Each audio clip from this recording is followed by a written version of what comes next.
Deep in the Andromeda arm of the galaxy, aboard the VYXtherian Deep Space Monitoring Station Lambda 7, senior observer ZYXTAL's sensory tendrils trembled with excitement and fear.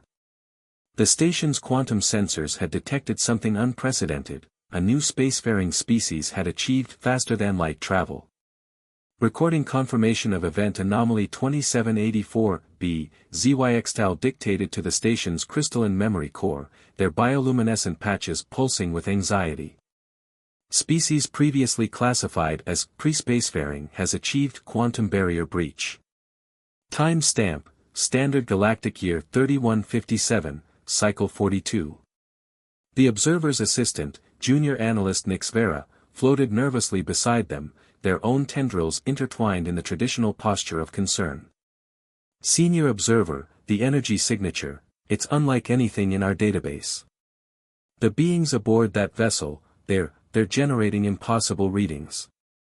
ZYXTAL's upper eye stalks swiveled toward the holographic display. The readings were indeed bizarre. The vessel's crew exhibited biological signatures that defied conventional understanding. Their internal temperature fluctuated wildly, yet they remained alive. Their skeletal structure contained actual metals, and their neural patterns showed activity in regions of consciousness that most species couldn't access. Magnify the vessel's external feed, ZYXTAL commanded. The holographic display shimmered and expanded, revealing the ship's exterior cameras. What they saw sent waves of terror through their gelatinous forms. The beings, humans, according to their intercepted communications, moved with an unnatural grace in their artificial environment. They wore second skins of various colors, presumably specialized organs they could shed at will. But most terrifying of all was their method of communication. They're showing their bones, Nix Vera whispered in horror, watching as two humans engaged in what appeared to be a social ritual. They're exposing their dental structures while making those terrible sounds.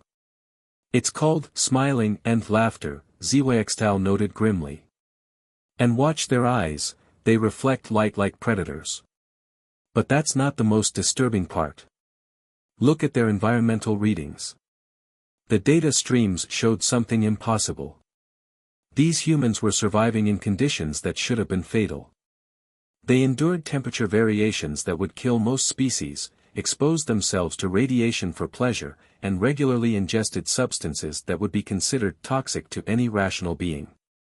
They're consuming fermented poison for entertainment, Nix Vera observed, their colors shifting to pale green with disgust. And look, their bodies are actually processing it. They're converting toxins into energy. ZYXTAL initiated a deeper scan of the human vessel's database. According to their historical records, they evolved on a death world. Their planet experiences regular catastrophic weather events, tectonic instability, and extreme temperature variations. Instead of leaving, they adapted. They learned to thrive on chaos. The next discovery caused both observers to recoil in synchronized horror. They deliberately exposed themselves to controlled doses of trauma for entertainment, ZYXTAL reported, their voice trembling. They create simulations of terrifying scenarios and willingly subject themselves to them. They call it horror movies and thriller novels. But why? Nix Vera's tendrils wrapped tighter around themselves. What possible evolutionary advantage? It's obvious, ZYXTAL interrupted, their primary brain pulsing with sudden understanding. They consume fear itself. They've evolved to not just survive terror, but to feed on it. Look at their neural patterns when they engage in these entertainment activities. Their brains release chemicals that strengthen them. The more frightened they become, the more powerful they grow. The implications were staggering. A species that had evolved to metabolize fear itself. A species that sought out terror for sustenance. A species that smiled, showed their bone weapons, in the face of danger. We need to alert the High Council immediately, ZYXTAL decided, their tendrils moving to the emergency quantum communicator. But first, we must gather more data. Initiate Protocol Omega 7. Full surveillance of all human vessels within our sensor range. For the next several orbital cycles, Zyxtal and Nixvera documented their observations of human behavior. Each discovery was more terrifying than the last. Humans could heal from injuries that would be fatal to other species. They could survive the vacuum of space in their artificial skins for limited periods. They required regular periods of death-like stasis they called sleep, during which their consciousness appeared to travel to other dimensions. Most disturbing of all was their apparent ability to form social bonds with other species. The human vessel contained smaller creatures they called pets, which they had seemingly subjugated through some form of psychological manipulation. These creatures displayed absolute loyalty to their human masters, despite being natural predators themselves. They've weaponized emotional manipulation, Nixvera theorized, watching a human interact with a furry quadruped called a dog. They can bend other species to their will through some form of psychological domination. The evidence continued to mount. Humans engaged in recreational activities that simulated combat. They deliberately subjected their bodies to physical stress to become stronger. They created and consumed compounds that altered their consciousness for pleasure.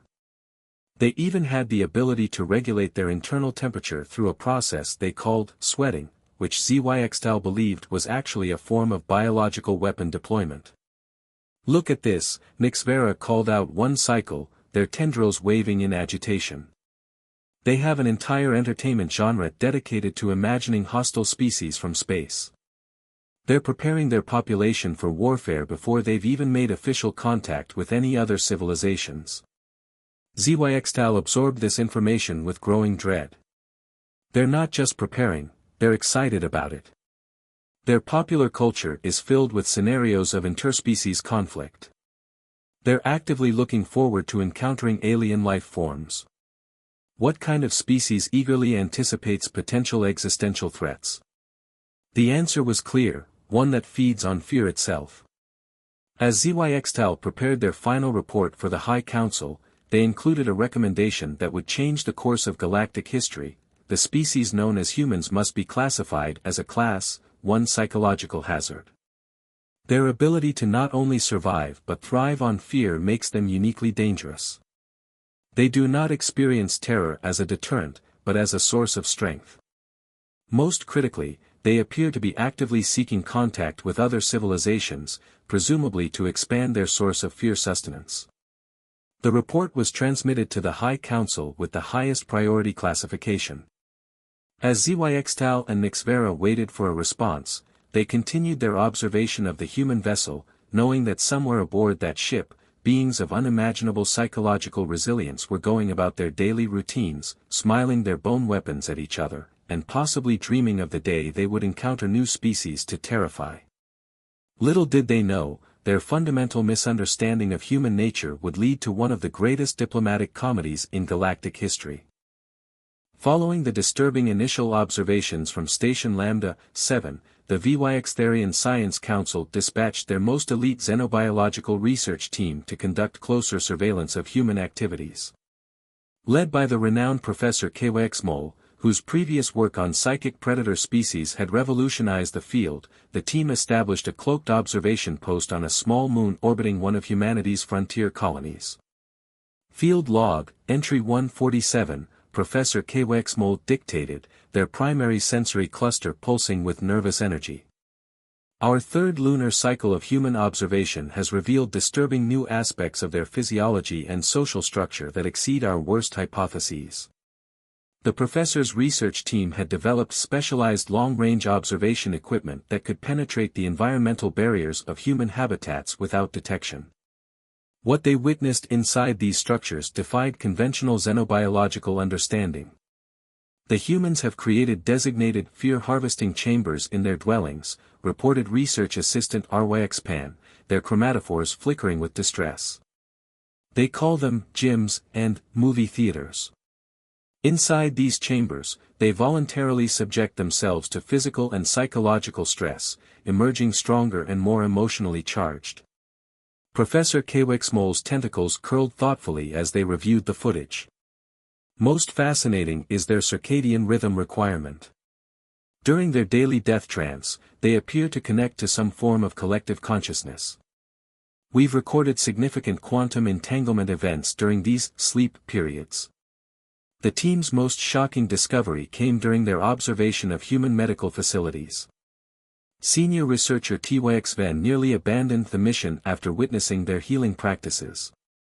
They deliberately wound themselves to become stronger, Tyx Van reported, their voice trembling. They call it surgery, a ritualistic practice where designated members of their species cut open their fellows and manipulate their internal organs. The victims not only survive but return to peak functionality within days. Their regenerative capabilities are beyond anything we've encountered.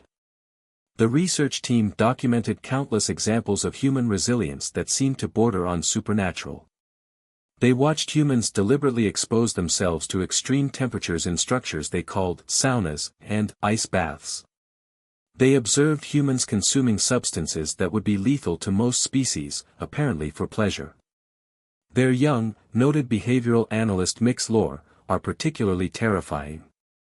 They appear to be born without fear, requiring years of social conditioning to develop even basic survival instincts.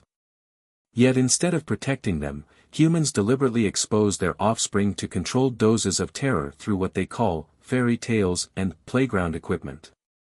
One particular human behavior pattern caused endless debate among the research team. Humans would gather in large groups to watch others of their species engage in ritualistic combat they called sports. It's clearly a form of psychic feeding, Professor Kewexmol theorized.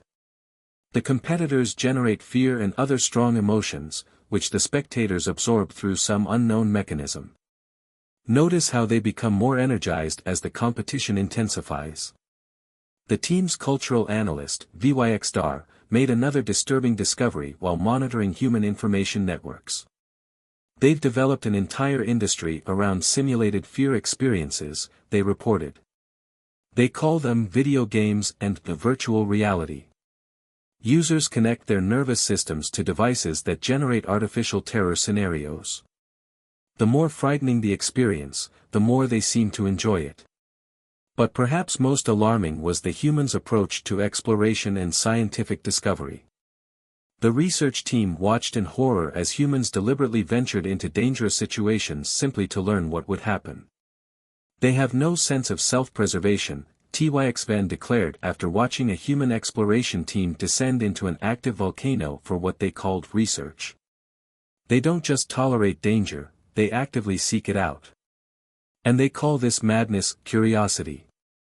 Professor Kewexmol spent several cycles analyzing human educational institutions, trying to understand how such behavioral patterns were transmitted to new generations. The findings were chilling. They start indoctrinating their young early, the professor reported to the Science Council. Through a process they call education, they deliberately instill a desire to question everything, to probe the unknown, to challenge established limits. They're literally training their offspring to be fearless. The research team's understanding of human physiology grew increasingly bizarre as their studies continued. They discovered that humans could adapt to almost any environment through what they called training, a process of deliberately exposing themselves to hostile conditions until their bodies mutated to survive them. They can modify their own genetic expression through sheer will, research assistant Rwexpan noted with awe and horror. We've observed humans deliberately damaging their muscle tissue through repeated stress, causing it to rebuild stronger. They call this exercise, but it's clearly a form of controlled evolution. The team's linguistic experts made another unsettling discovery while analyzing human communication patterns. Their language is filled with references to consuming fear, reported language specialist Qyxtel. They drink in experiences. They devour knowledge. They feed off each other's energy. These aren't metaphors, they're describing their actual feeding processes. As their research progressed, the team began to theorize that humans might actually be a collective organism rather than individual entities. The evidence was compelling, their bizarre need for social interaction, their ability to synchronize their emotional states in groups, their practice of sharing food and living spaces. They're not just cooperating, Professor Kwexmol explained in their latest report to the Science Council. They're somehow sharing consciousness. We've observed humans completing each other's vocal patterns, moving in synchronized ways without communication, and even experiencing physiological responses to others' emotional states. They call this empathy, but we believe it's actually a form of psychic consumption. The research team's final discovery was perhaps the most terrifying. They detected regular bursts of quantum-level activity in human brain patterns that suggested they might be capable of manipulating probability itself. They call it luck or coincidence, Professor Kwexmol noted, but our instruments have detected localized violations of standard probability matrices around humans during high-stress situations. Somehow, they're unconsciously bending reality when they're afraid. As the research team prepared to conclude their mission, they compiled their recommendations for the Science Council. The conclusion was unanimous: humans weren't just consuming fear, they were farming it, refining it, and using it to fuel their rapid expansion across the galaxy. If we don't establish containment protocols immediately, Professor Kwexmol warned, we may find ourselves facing a species that not only doesn't fear us but actually becomes stronger through any attempt to intimidate them. The humans aren't just fearless, they're fear-eaters, and they're hungry for new experiences. Little did the research team know that their next discovery would challenge everything they thought they knew about this terrifying species, leading to a revelation that would reshape their understanding of fear itself. Field anthropologist J.Y.X. Lore stood before the Science Council, their tendrils quivering with determination. Distinguished council members, remote observation isn't enough. To truly understand these humans, we must study them up close. I volunteer to infiltrate their settlement using our latest biomimetic camouflage technology. The council chamber erupted in concerned whistles and luminescent pulses. To deliberately place oneself among fear-consuming predators. It was unprecedented. Yet, they couldn't deny the need for better intelligence. 2 lunar cycles later, J.Y.X. Lore found themselves encased in an advanced humanoid suit, approaching a human settlement they'd identified as Portland, Oregon. Their mission, to observe human behavior from within, gathering data that could help protect their species from humanity's inevitable expansion. Field log, Day 1, J.Y.X. Lore subvocalized to their quantum recorder. The biomimetic suit is functioning perfectly. Humans appear to accept my appearance as one of their software developers. I've successfully infiltrated a structure they call a coffee shop. The anthropologist watched in fascination as humans lined up to receive small containers of a dark, bitter stimulant. Their first breakthrough observation came immediately. These humans are deliberately ingesting anxiety-inducing substances, they noted. The liquid called coffee triggers elevated heart rates, increased neural activity, and mild tremors. Yet they seem to require it for basic functioning. Are they so addicted to stress that they need chemical assistance to maintain their fear metabolism? J.Y.X. Lore's next discovery came when they attempted to blend in by ordering their own coffee. The human behind the counter asked, "Would you like that with an extra shot of espresso?" Humans can voluntarily increase their stimulant dosage, J.Y.X. Lore recorded later, hiding in a waste disposal room they designated as their secure reporting location. They call these elevated doses shots, presumably referring to their weaponized delivery method. Their observations grew more disturbing as they spent time in human social spaces. They discovered locations called bars, where humans gathered to deliberately poison themselves with ethanol while engaging in complex social rituals. The humans appear to use these bars as fear-harvesting nodes, J.Y.X. Lore reported. As their poison intake increases, they become louder, more aggressive, and begin displaying their bone weapons, teeth, more frequently. Some engage in synchronized movement patterns they call dancing, possibly a form of group hunting behavior. One evening, J.Y.X. Lore was invited to participate in something called a karaoke night. The experience nearly compromised their entire mission. Humans take turns performing sonic attack patterns at each other, they reported, their recordings filled with tremors. The attacks appear to be ritualized, set to rhythmic pulses. Most terrifying is that the victims not only survive these sonic assaults but appear to derive pleasure from them. Several humans approached me and asked if I would do a song. I claimed a temporary vocal parasitic infection to avoid participation. The anthropologist's understanding of human social structures was repeatedly challenged. They observed that humans formed tight-knit groups they called friends, but these arrangements seemed to defy all logical organization. They select pack members almost at random, JYX-Lore noted. Age, profession, physical capabilities, none of these factors appear to determine human social groupings. Even more bizarre, they maintain multiple social groups simultaneously, moving between them with ease. The energy required to maintain such complex social networks must be enormous, further evidence of their advanced fear metabolism. One of JYX-Lore's most harrowing experiences came when they were invited to a movie night by their coworkers.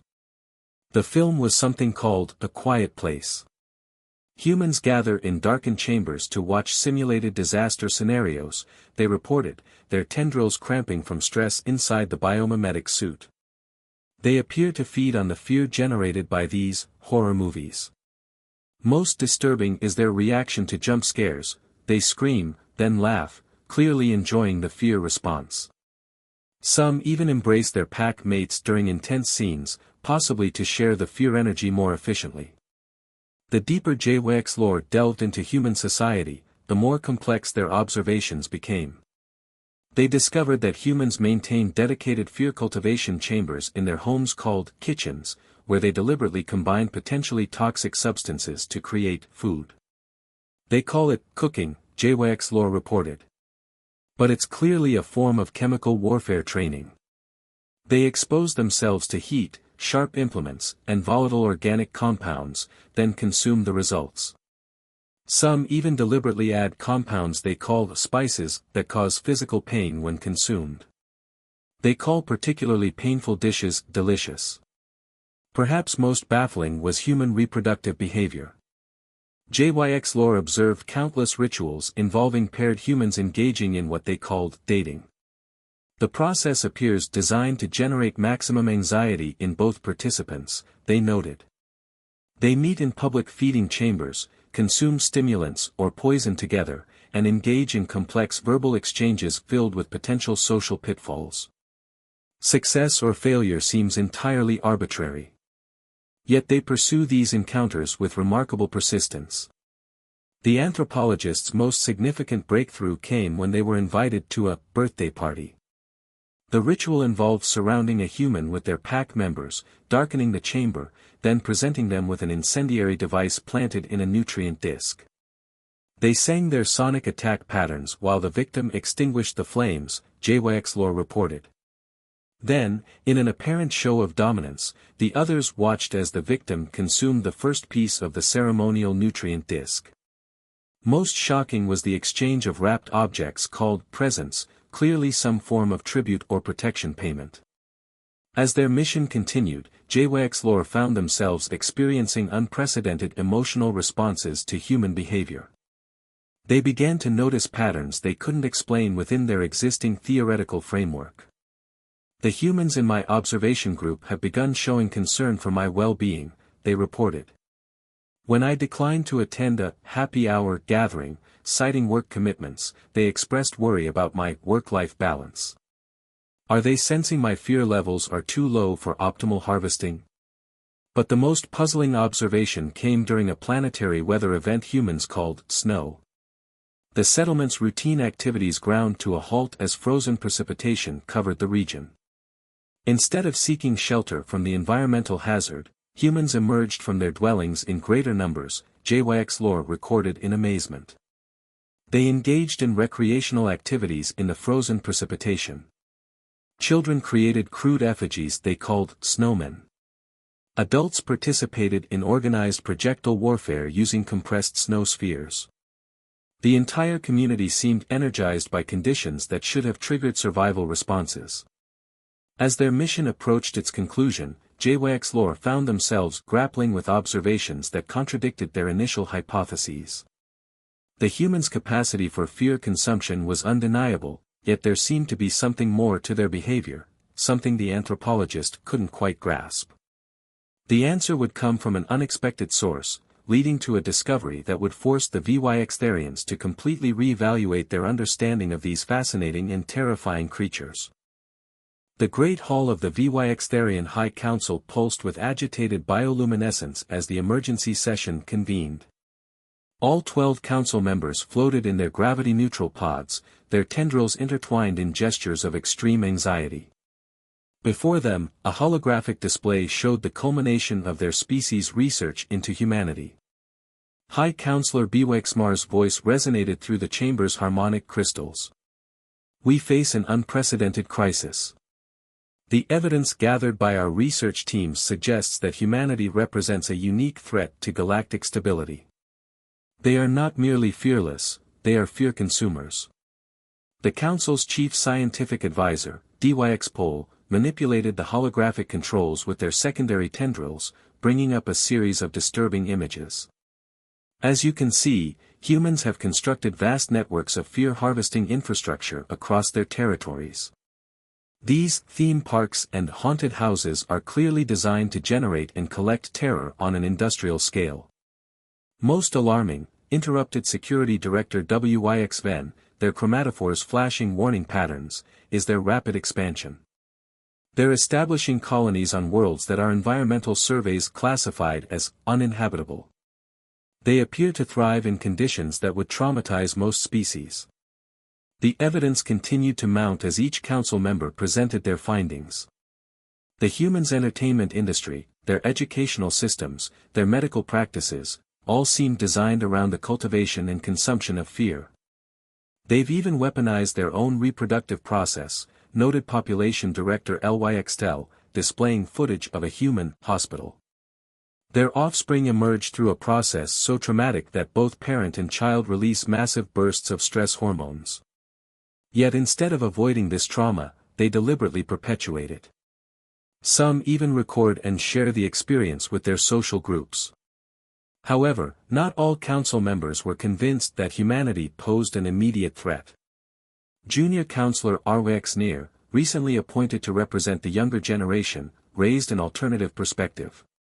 Distinguished colleagues, they began, their bioluminescence pulsing with scholarly restraint, what if we're misinterpreting some of these observations? Consider the report from our undercover anthropologist about human comedy clubs. The holographic display shifted to show footage from JWEX Lore's infiltration mission. Humans were gathered in a darkened chamber, voluntarily subjecting themselves to what the research team had classified as psychological warfare through weaponized embarrassment. Our initial analysis suggested these venues were designed to harvest anxiety and social distress, RWX Near continued. But observe the humans' body language. Their display of dental armament, what we've been calling their bone weapons, doesn't appear aggressive in these contexts. And their sonic attack patterns, what they call laughter, might serve a different function than we assumed. The chamber erupted in dismissive color patterns. Are you suggesting, rumbled Senior Counselor HYXVAL, that humans gather in these chambers for purposes other than fear consumption? Preposterous. Next, you'll claim their roller coasters aren't orbital terror generators. Yet RWX Near persisted. Consider their physical adaptations. Yes, humans can survive extreme conditions, but what if this isn't because they feed on fear? What if they developed these capabilities through natural evolution on their high-gravity, climatically unstable homeworld? The Council's medical director, Mixtel, interjected with new evidence. Impossible. Look at their cellular structure. They literally incorporate minerals into their skeletal system. Their bodies contain enough metal to construct primitive tools. They're clearly engineered for conquest. And let's not forget their most terrifying capability, added Defense Coordinator Pixar, bringing up neural scan data. During their daily death trance, their consciousness appears to access other dimensions. Our quantum sensors detect massive probability fluctuations during these dream states. They're clearly using these periods to scout other realities for conquest. The debate raged for several cycles. The majority of the council favored immediate action, establishing quarantine zones around human-controlled space, implementing emergency defensive protocols, and preparing for the possibility of conflict with a species that apparently grew stronger through opposition. Yet a small faction, led by Arwex-Nir, urged caution. They pointed to inconsistencies in the research data, particularly regarding human social behavior. If they're truly fear predators, Arwex-Nir argued, why do they devote so many resources to caring for their weak and injured?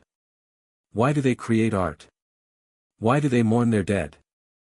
The Council's deliberations were interrupted by an urgent transmission from Deep Space Monitoring Station Theta-3.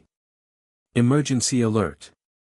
Human vessels have been detected approaching the boundaries of Vyxtherian space.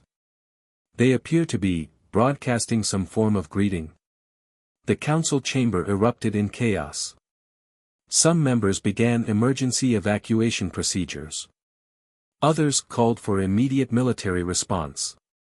But Arwex-Nir's voice cut through the panic. Wait. Look at their approach vector. If they meant to attack, why announce their presence? Why attempt communication? High Counselor Byxmar's tendrils writhed in agitation as they considered the options. The humans were coming. The question was no longer whether to make contact, but how to survive it. Unless they'd been wrong about everything. Perhaps, Byxmar suggested, their color shifting to thoughtful patterns, we should consider the possibility that our fear of humans has caused us to misinterpret certain data points. Misinterpret, scoffed Security Director Wyxven. They literally created a global information network just to share images of small, helpless animals. Clearly a psychological warfare tactic designed to lower our defenses. As the Council argued, the human vessels drew closer. The decision they would make in the next few moments would determine the course of interstellar relations for generations to come. And somewhere, in a quantum probability stream they couldn't detect, the universe itself seemed to be laughing at the greatest misunderstanding in galactic history. The first official contact between humans and Vyxtherians took place aboard the neutral space station Harmony 1, hastily constructed in the void between their territories. The human delegation, led by Ambassador Raj Patel, waited patiently in the primary conference chamber while the Vyxtherian representatives gathered their courage. They're just standing there, whispered Security Director Wyxven, watching through the chamber's quantum glass barrier. Look at how still they are. Clearly conserving energy before they begin fear harvesting. Junior Counselor Arwex-Nir, chosen as part of the contact team for their moderate views, adjusted their protective field. Remember the protocol. No sudden movements. Don't show fear, they can smell it. And whatever you do, don't react when they display their bone weapons. The doors slid open, and history began. Ambassador Patel smiled warmly, causing several Vyxtherian aides to flinch, and stepped forward. On behalf of humanity, we extend greetings to our galactic neighbors. We come in peace and friendship. The universal translators worked perfectly, but the Vyxtherians were more focused on their sensor readings. According to their instruments, the humans were experiencing elevated heart rates and releasing stress hormones. Yet they appeared perfectly calm. Were they already beginning to feed? High Counselor Byxmar floated forward. We acknowledge your greeting, humans. We have been studying your species for some time, and we have many questions about your unique capabilities. Of course, Patel replied, still smiling. We'd be happy to answer any questions. We've been looking forward to meeting other intelligent life for generations. Though I admit, we're curious why you seem so nervous. The Vyxtherian delegation exchanged puzzled color patterns. Was this some kind of psychological warfare? Admitting they could sense fear. Arwex-Nir, emboldened by scientific curiosity, asked the first question. Your species regularly engages in activities that generate terror. You build massive structures designed to induce fear responses. You create entertainment specifically to frighten yourselves. Why do you consume fear? Ambassador Patel blinked in surprise, then did something unexpected. He laughed. The sound sent ripples of panic through the VYXterian delegation, but they held their ground, determined to face whatever fear-draining assault was coming. "Oh my," Patel said, wiping tears of mirth from his eyes. "Is that what you think we're doing? We don't consume fear, we overcome it. Those massive structures you mentioned, roller coasters and such. They're for fun. For the excitement. Fun. The concept didn't translate well. You mean, you don't use them to harvest terror energy?" No, Patel chuckled. "Look, humans are naturally curious creatures. We like to push our boundaries, to experience new things. Sometimes that means deliberately scaring ourselves a little, in safe ways. It's like, practicing being brave." The VYXterian delegation's colors shifted rapidly as they processed this information. "But, you're young," Security Director WYXVen interjected. "You deliberately expose them to frightening situations through these fairy tales and playgrounds." "Ah," Patel nodded understanding. "Those help children learn to face their fears, to understand the difference between real danger and imagined threats. It's part of growing up." Over the next several hours, each terrifying human behavior the VYXterians had documented was explained, usually resulting in increasing embarrassment on their part and gentle amusement from the humans. Their daily death trance. Just sleep, a natural biological process. Their ability to consume toxins. Simply an evolved tolerance for certain substances, plus careful processing of foods. Their practice of exercise. Just maintaining physical health, not controlled evolution. And the showing of teeth? Arwexnir asked, still suspicious. "This smiling, it's not a dominance display. It's an expression of happiness," Patel explained. "Like your color changes, it's how we show emotion. Speaking of which, that lovely shade of blue you're all turning, what does that mean?" "Embarrassment," BYXMAR admitted, their tendrils curling inward. "We may have, slightly misinterpreted some aspects of human behavior." The human delegation showed remarkable understanding about the whole situation.